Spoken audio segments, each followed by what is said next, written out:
Well, the first thing I want to do is wish our friends at the Aces good luck in their final series, I believe against Omaha. I hope I got that right.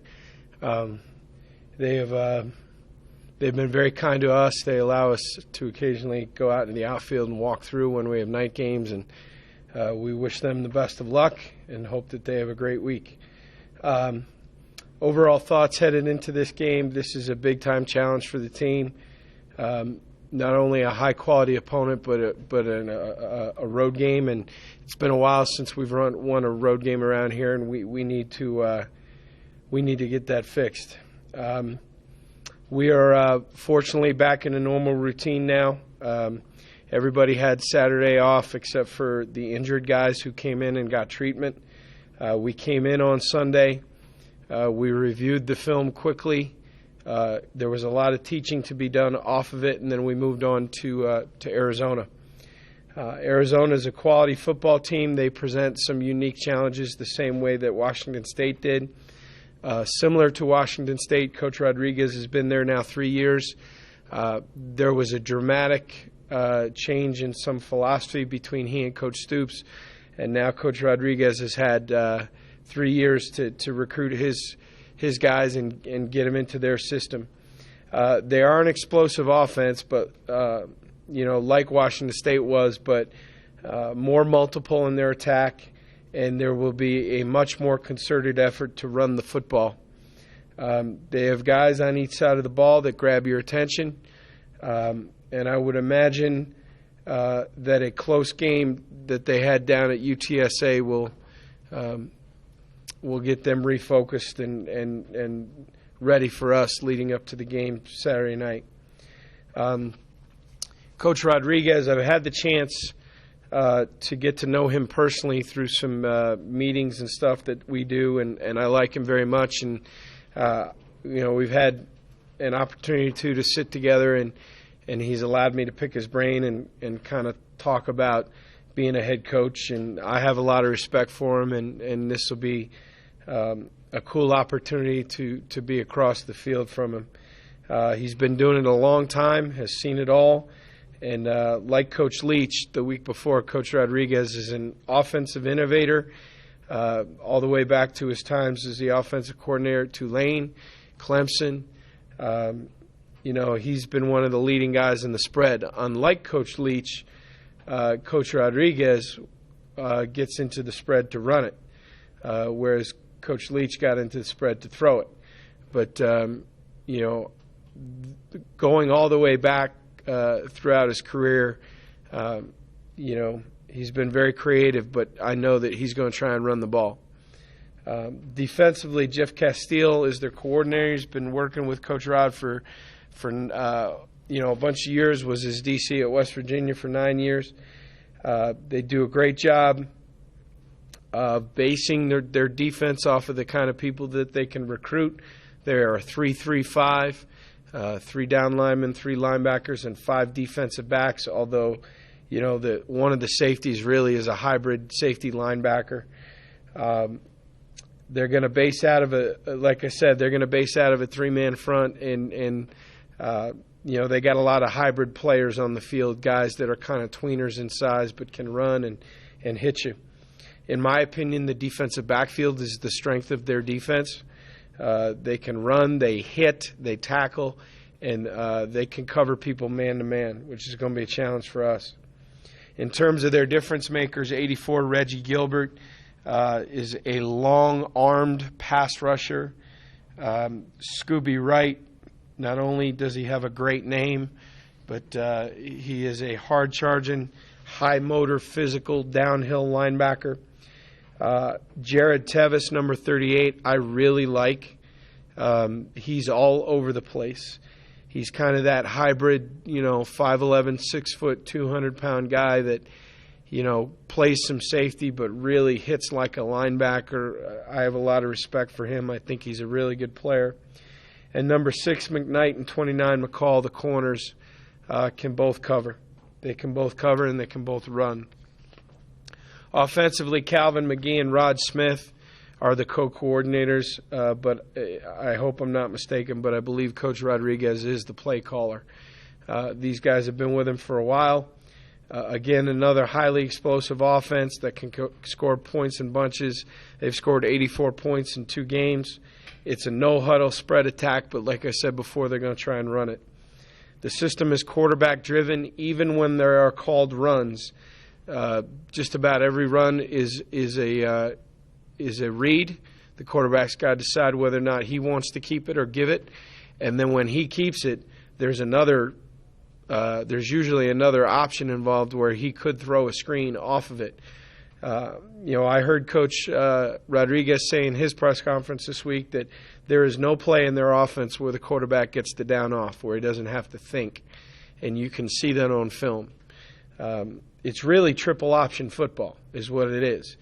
The dive is the handoff, the quarterback is the quarterback, and instead of pitching it, as the third option, it's instead of a pitch, it's a 5-yard throw on a screen. But it's still triple option football. And when that happens, it's going to be important for us that we stay disciplined, that we tackle in space, and that we're gap sound.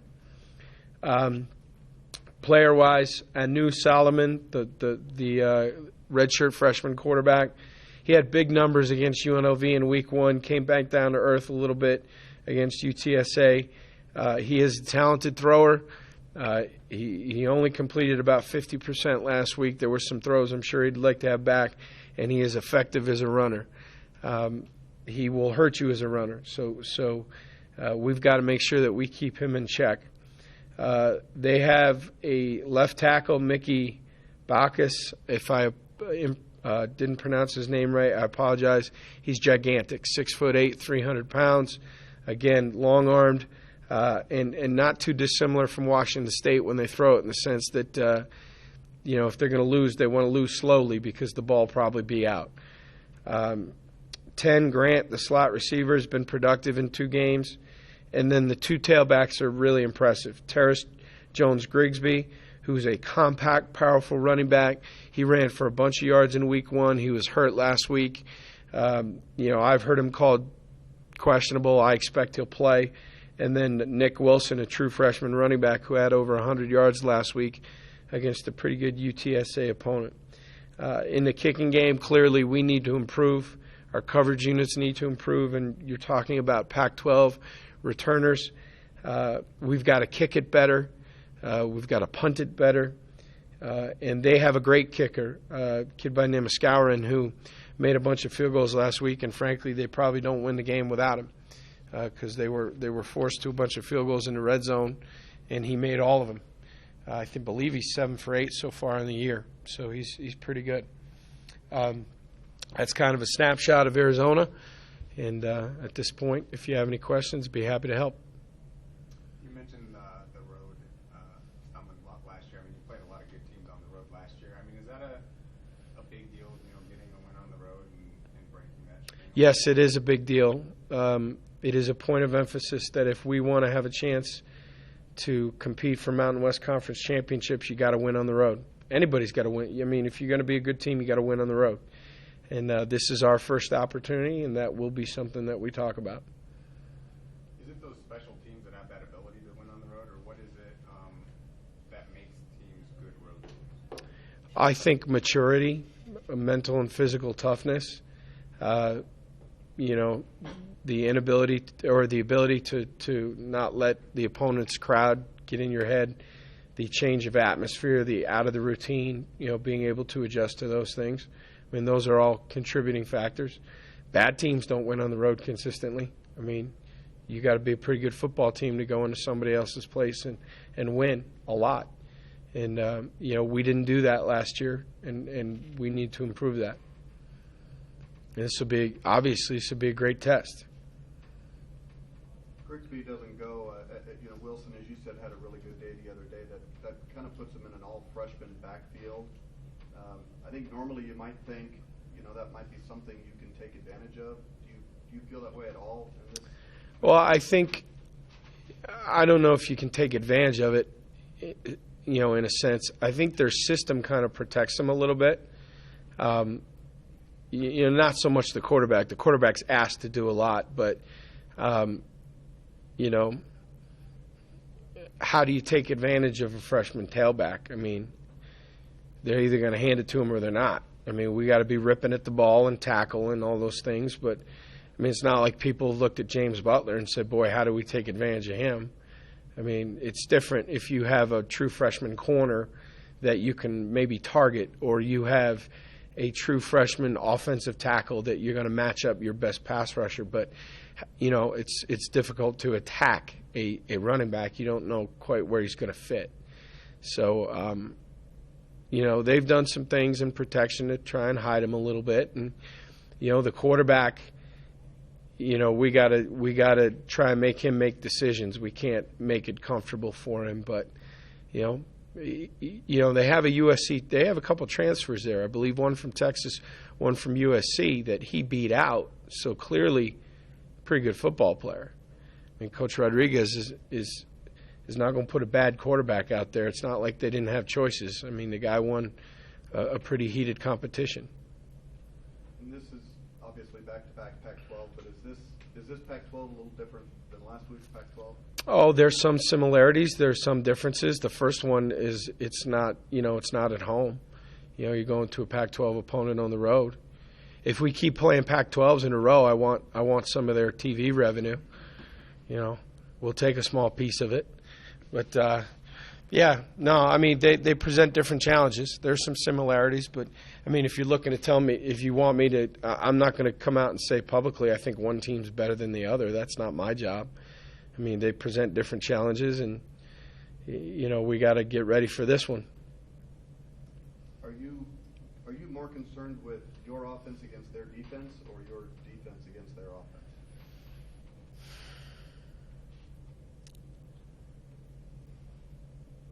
I wouldn't say one more than the other, to be honest with you.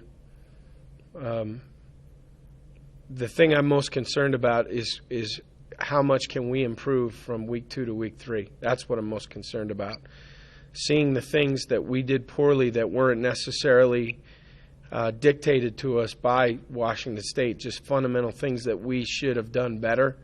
My biggest concern is that we do those things better this week, no matter who the opponent is. That's my biggest concern. It has to be a positive feeling knowing you just beat a Pac-12 team by double digits and you didn't really play a perfect game or close to a perfect game. Yeah, I think there is a little bit of truth in that, although we're not certainly dwelling on it. But I think it was a little bit of a wake-up call for the players when they came in on Sunday and expected it to be kumbaya, you know, hand out milk and cookies and say, you know, congrats again on a great job. I mean, we opened the meeting with, congratulations, we're still very proud of you, but when you see this tape, you're going to see how much we could improve, and that's where our focus needs to be. Did you get extra enthusiasm out of the team during that preparation week when you come off a big win like you had last week? There might be some of the human nature in there, but ultimately, I mean, we have a pretty upbeat staff. We have a pretty positive staff. I mean, we try to, you know, early in the week help generate the energy. This team has been a lot of fun to be around. They have a lot of personality. They have a lot of juice, for lack of a better term, so we don't have to work hard to pull it out of them. I think whenever you have some success, they're always a little bit more open to coaching and criticism and work. The one thing I did talk to the team about was let's not there are a couple things. The first one is last year we would say repeatedly, guys, you can't pay any attention to the noise. There's going to be a lot of criticism. There's going to be a lot of noise. We have to hunker down, and we can't pay any attention to that.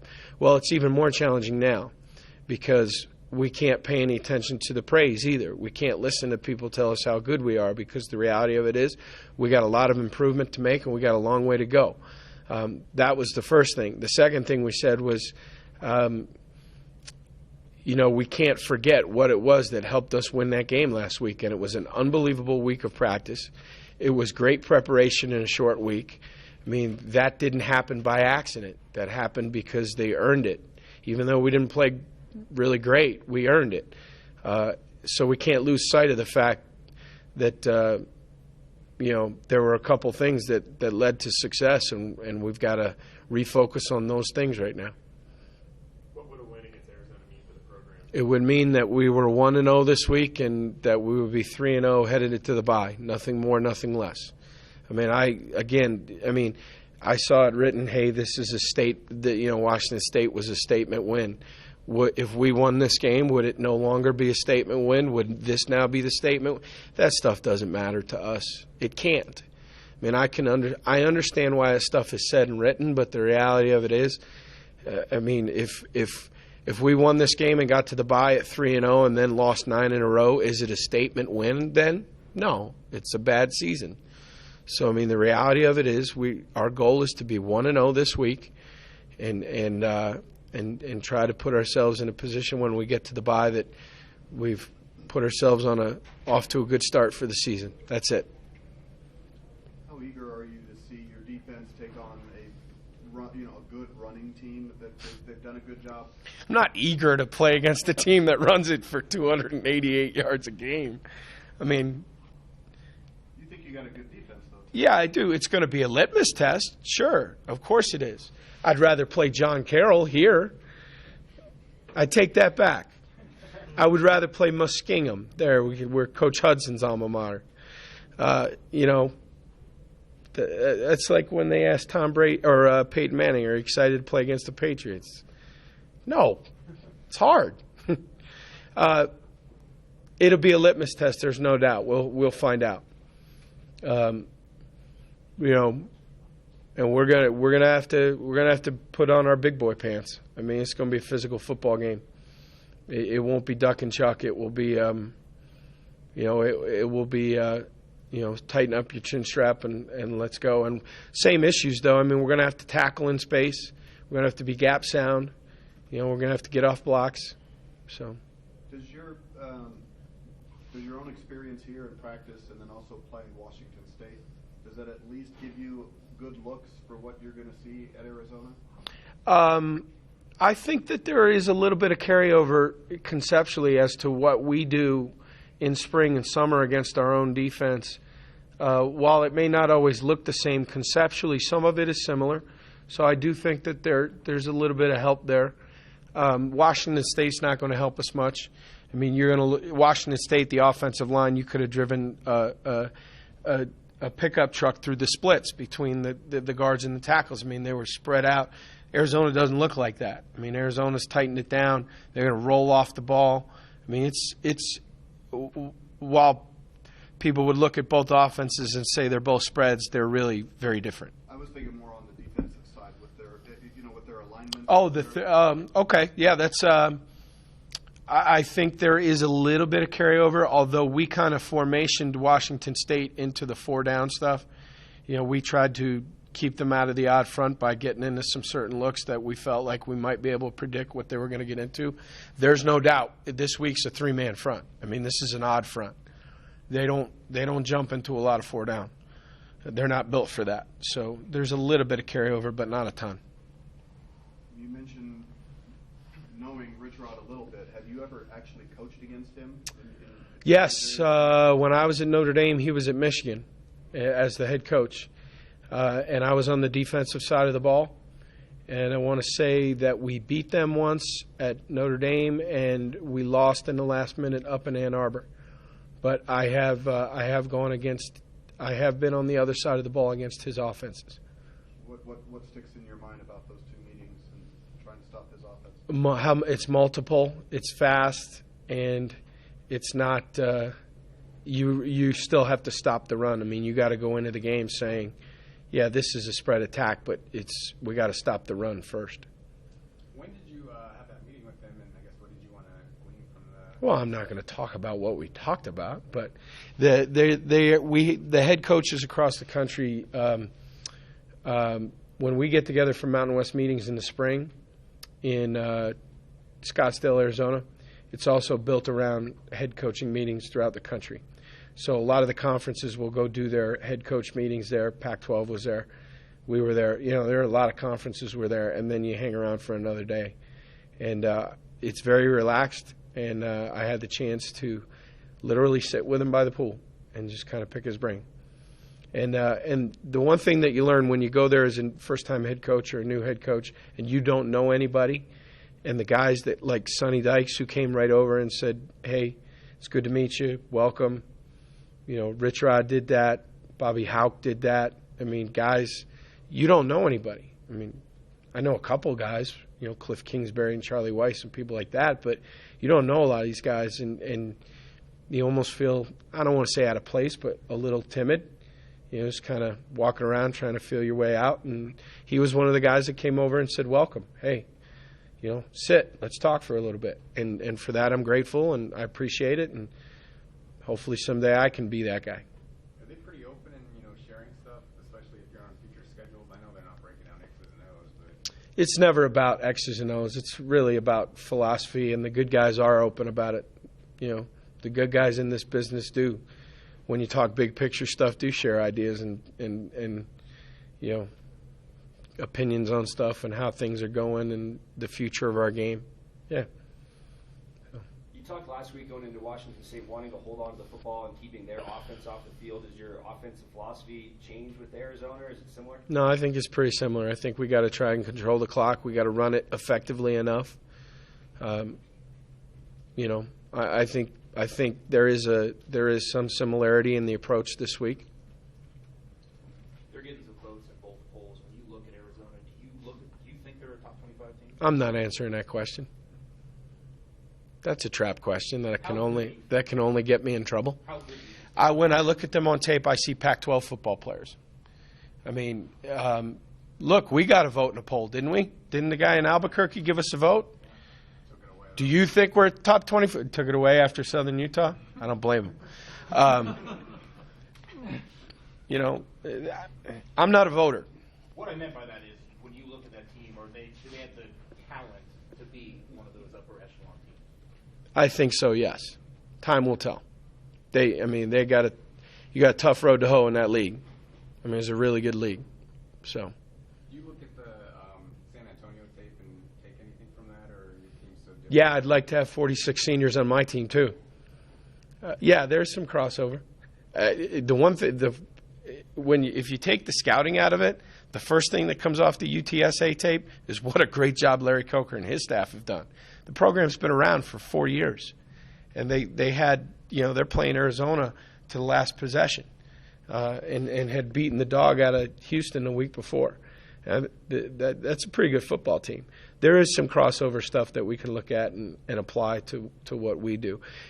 More than anything, too, specifically as it relates to our defense, when you show them the UTSA tape, you say, look at these guys running to the football.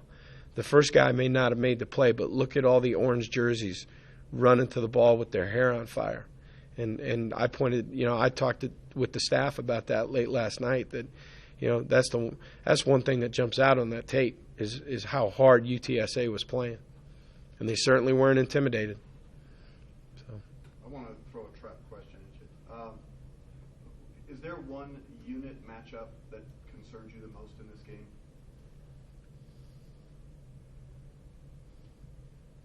we're going to have to beat man-to-man coverage at some point in the game. Our wideouts are going to have to beat man-to-man coverage, and that's a Pac-12. That is a Pac-12 front seven, and we're going to have to run the ball successfully. We don't have to run it for 350 yards, but we have to run it with some success to execute our game plan. So we're going to have to, again, it's another week where we're going to have to block a Pac-12 front seven. Anything new on Durant? Nope, day to day, just plugging along, hanging out with the trainers. So. Can you talk about the resolve of your offense, especially running the football last weekend? You just being able to, even when they weren't really getting a lot of yardage early, to stick with it, and they were able to wear down Washington State. Well, I think you got to give a lot of credit to Nick Rolovich and for not panicking and abandoning the plan. You got to give credit to our kids. I said after the game, I wasn't surprised it took a little while to get adjusted because, I have a lot of respect for Southern Utah, but they don't have Pac-12 players. Washington State does. That was a bigger, faster, stronger front that we were blocking than we had blocked the week before, and it took a little while to get adjusted. And it also took us as coaches a series or two to figure out where the best place was to try and to attack them. But the resolve by Coach Rolovich and not panicking and abandoning the plan the job by the guys. And again, I think it goes back to the series of runs after the interception, where I know it's not pretty, and we only had to go 12 yards, but we hammered it in there, and I think that gave everybody a little bit of confidence. Are you happy with the depth right now that you have at running back with a couple different guys being able to contribute? I am. I think James Butler is coming of age in front of our eyes. I know the numbers aren't mind-blowing, but he's made really physical runs where he's bounced people off of him. He's not been in liability in pass protection, which with a young running back is always a concern. I think Don is playing well. He's running north and south. He's protecting the football. He's running hard. Nate McLaurin, I would feel comfortable putting in the game, and if we ever had an injury, Kendall Brock could go back there in a second and not miss a beat. So, yeah, I feel significantly better than we did probably a year ago. Does it help you at all last year playing the UCLA's and the Florida States as far as physically when you come into this year and you're playing Pac-12 teams back-to-back? Does that help you at all? Your players know how to kind of get through that kind of physical? I think it's a frame of reference. It's more than anything else, you know. Other than that, you know, there's a lot of new faces for us too that you know, didn't necessarily play a ton in that game. But I think for some veterans it is a point of reference that, hey, you know, we were 17-7 at the half with the national champion. We were 2013 or 2017, whatever it was, at the half with UCLA, who was a top 20 team. I think we as an organization, as a program, realized that we're not physically where we needed to be to hang with a team, those type of teams, for 60 minutes, and that was a big point of emphasis in the off season, was that we got to be physically and mentally strong enough to go for 60 minutes and not for just 30. How do you think you're physically and mentally held up this past weekend? This past weekend, you would say pretty well, but that's in the past, and we got another big challenge in front of us. I'm not nearly ready. I'm not going to say we're over the hump. I mean, we got a lot of things we can do better. So. We good? Thanks, guys.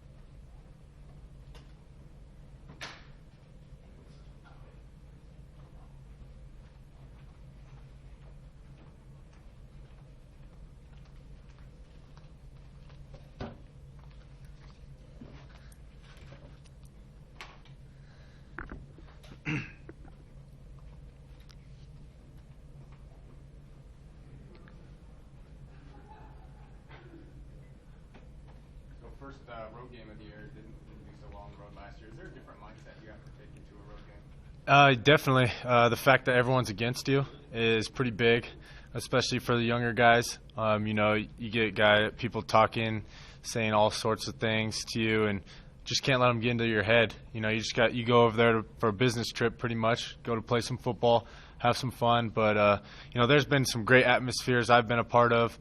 And sometimes winning on the road and silencing 80,000 people, there's nothing better. Why do you think you guys struggled on the road? I mean, was it just the level of the opponents you guys played, or was there something that kind of changed with it? You know, we played some pretty tough opponents last year, but I think it was just the growing pains of it all. You know, Coach Polian's first year as a head coach, a lot of the travel things changed. A lot of young guys playing who haven't played in front of that many amount of people.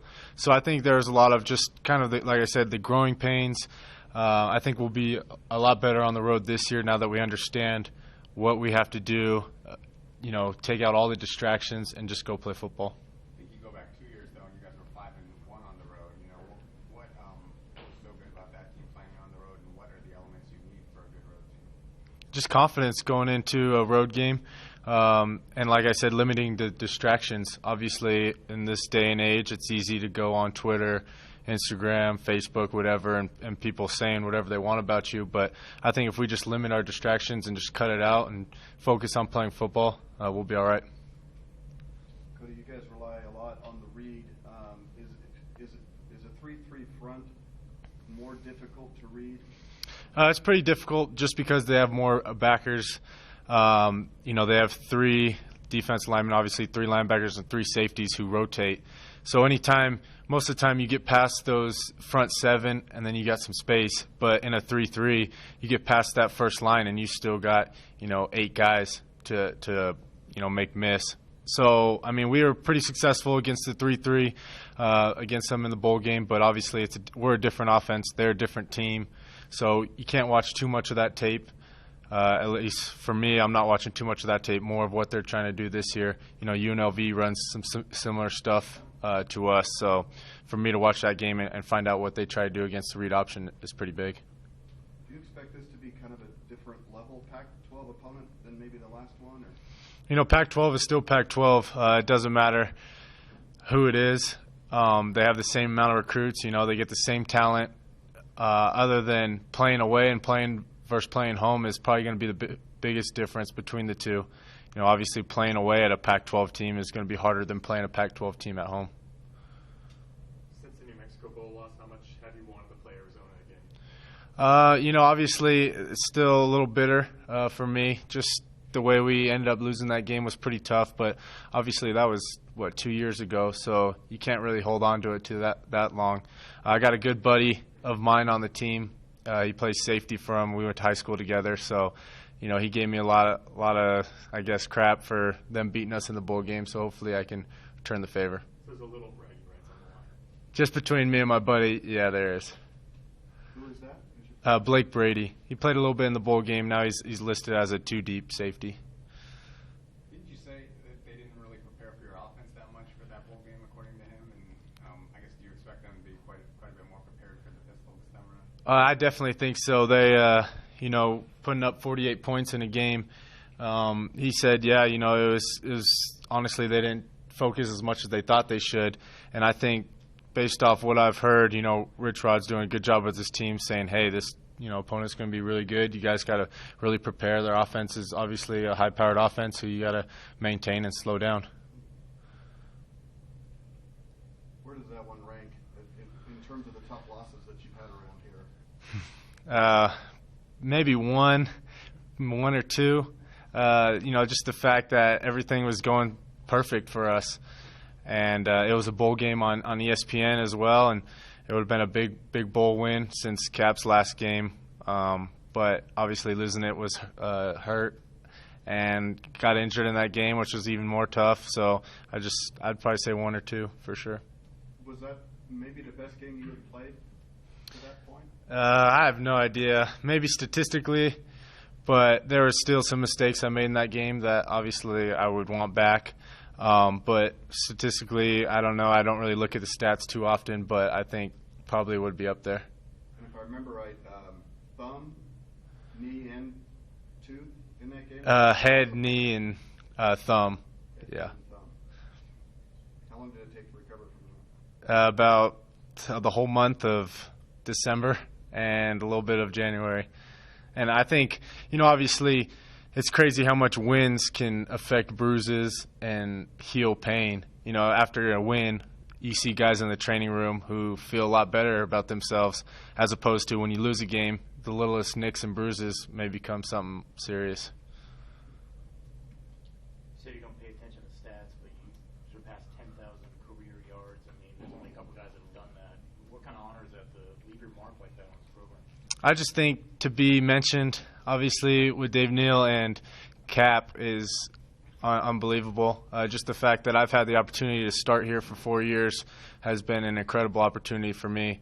I honestly didn't know it until they put the 10,000 yards up and everyone kept coming over to me. I'm like, why is everyone thanking me or congratulating me? And I was like kind of hit by it. And then all of a sudden, you get all these texts after the game and stuff, and it kind of sets in. So it was a pretty special moment for me, especially to do it on national television, which was even greater.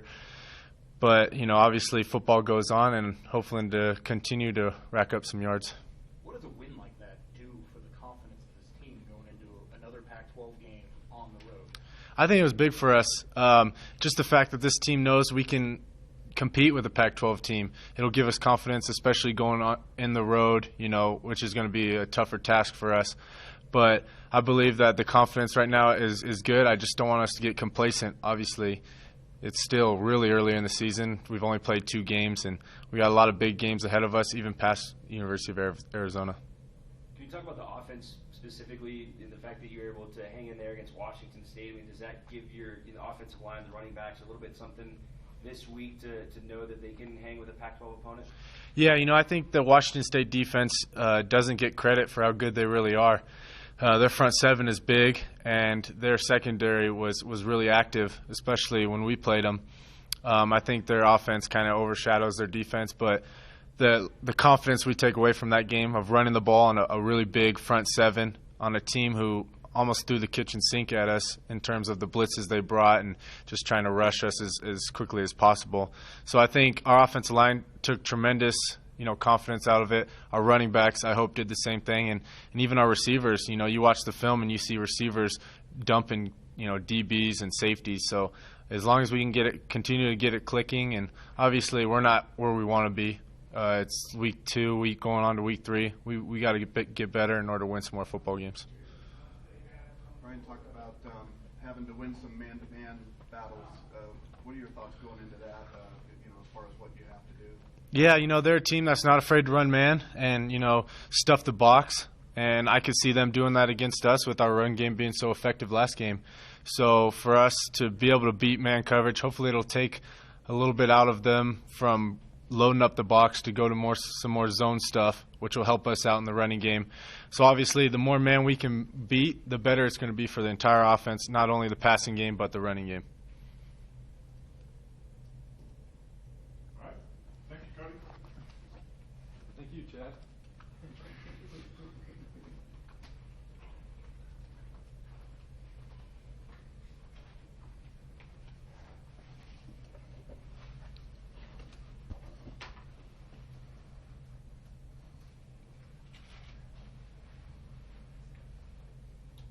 Questions for Brock? Brock, what kind of unique challenges does the Arizona offense give you guys? One of the things is, they like to run the ball. So, going to practice this week, we got to fly around, we got to run to the ball, and we got to work on our tackling, which is, a little bit different than last week where we had to stop the pass. Are you looking forward to this challenge? Is this, this one's different. The first 2 was spread offenses. This one's a little different. I am. Arizona's always a good opponent, and, after the bowl game and stuff like that, it's, it's going to be good to play them again. What do you remember about that game? What sticks out in your mind? Basically our last defensive stand against them that, didn't work. I'm trying not to focus on it too much, trying to focus on, just getting ready for them right now this week. How much have you wanted to play since that loss? I just want to go back and, replay a couple plays here and there, but it's just more, I've been looking forward to, getting another chance to play him again, and, the opportunity's here, so we're going to prepare and get ready to go out there. Where did that Wazoo win rank in your career here? Probably one of my, favorite games defensively that we have played here in Mackey, and definitely probably my favorite win. What does that do for the confidence of the team going on the road, Pac-12, knowing that you just beat a Pac-12 and you beat them, pretty convincingly? I definitely think it gave our team confidence. It's just something when you have confidence, you play better. So in turn, I think it just helped our whole team in general. It got the young guys to believe a little bit more. The seniors, we're on our right track to, complete our goal. How big would it be to get that road monkey off this team's back and get a road win? That's one of definitely our biggest challenge. We got to win on the road. And so we're going to prepare this week. We're going to go out there, we're going to do our best. But, if we get that win, it's just, going into a bye week, you can't ask for much better. What are games like last week and this one coming up? What are they like physically? They're physically demanding. After the game, it felt like I got hit by a truck. But, it was good. It's just something that's going to test you mentally, physically, obviously. I'm going against a guy who's about 6'8", 315. So it's always, when it's a run team, that's always going to be a good challenge. But like I said, I'm looking forward to it. Is there part of that physical battle that you really enjoy these games?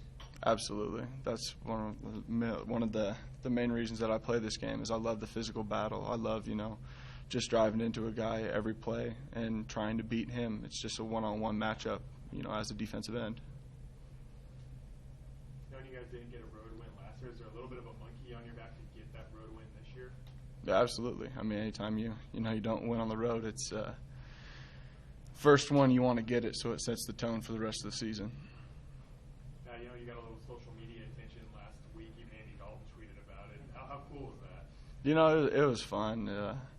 It's just one of those things that, it happened last year at Florida State, so that was kind of the big shocker, and then it happened this time. You enjoy it, but keep your head down and you just keep chopping. What kind of special challenges does a really balanced offense like they have bring? For the first challenge is going to be what you do in the film room, and that's when when you're looking at these guys. These guys they're good. They run the spread really well. They run the ball well. They have a lot of zone read, power read and stuff like that. That's just going to test our eyes on the field, and so that's something that we need to practice this week. And our intensity and how we fly around and the energy that we bring into this game is huge. I mean, anytime you have a great running team, you got to have guys flying around and running to the ball. I'm sure you saw too that they set a school record in total yards against UNLV a couple of weeks ago, like 700, whatever it was. Yeah. Did that get your attention, or? I was more focused on our game. I don't really pay attention to too many other teams, not until the week we play them. Coach kind of compared them to a triple option. Obviously, they're more unique than the typical triple option. How unique is this offense compared to other ones you face? Are they completely different, or can you compare them to somebody you face? I can't compare them necessarily to someone that we faced before. They present different challenges. Every offense has its kind of thing, and we've prepared against Arizona before, and things really haven't changed too much. I mean, they've made some personnel changes, but I'm going against the same tackle that I went against 2 years ago, and so like I said, I trust our coach, Coach Boone. I trust his plan, and we're going to get after it this week. The fact that you had all that time for the bowl game to prepare for them, does that, like you said, scheme-wise are kind of the same, does that help you now preparing for them this week? As far as my eyes on the field and how they are, I feel like the veteran players on defense know, they just kind of have that feeling of when he's going to pull it, when he's going to keep it. I mean, we go against Cody all the time, and it's the same thing. So, we're pretty disciplined in that area, and it's just, going to be something that we need to fine-tune this week. What do you have to do differently against this tackle that you're going up against? He's a big guy, so you can't really play into him that well. Anytime you have a big physical opponent like that, you need to focus on speed moves a little bit more. You just got to get creative, and you have to basically fly around the whole time because, if you let them get your hands on you, you've already lost the battle. Have you ever gone up against a taller guy? I think 6'8" is the biggest I've gone against. Anything else for Brock? All right, guys. Have a good one.